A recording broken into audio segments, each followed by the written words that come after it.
কথাগুলি বলি, রাখো, তোমরা রেকর্ড করে রাখো, তোমার আমার আপত্তি নেই।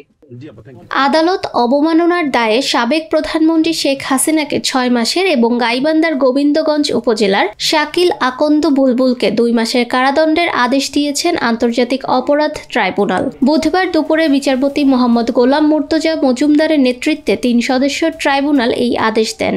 তর্কিত এই কনভারসেশনের মাধ্যমে শেখ হাসিনা বাংলাদেশে তার বিরুদ্ধে দায়েরকৃত মামলার বাদী, সাক্ষী এবং তদন্তকারী কর্মকর্তা সহ যারা এই বিচার প্রক্রিয়ার সাথে জড়িত তাদেরকে হত্যা করা, বাড়িঘর জ্বালিয়ে দেওয়া এবং নানানভাবে তাদেরকে থ্রেটেন করেছেন।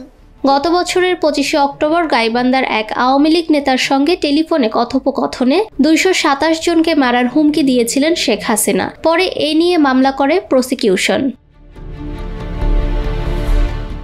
আজ এ বিষয়ে ট্রাইব্যুনাল 1-এ পলাতক শেখ হাসিনা সহ 2 জনের বিরুদ্ধে আদালত অবমাননার শুনানি হয়। ফাঁস হওয়া অডিও শোনেন ট্রাইব্যুনাল। 227 জনকে মারার লাইসেন্স পেয়েছি, শেখ হাসিনার এ বক্তব্য বিচার ব্যবস্থার প্রতি হুমকির বিষয়টি প্রমাণিত হওয়ায় তাকে 6 মাসের কারাদণ্ড দেওয়া হয়।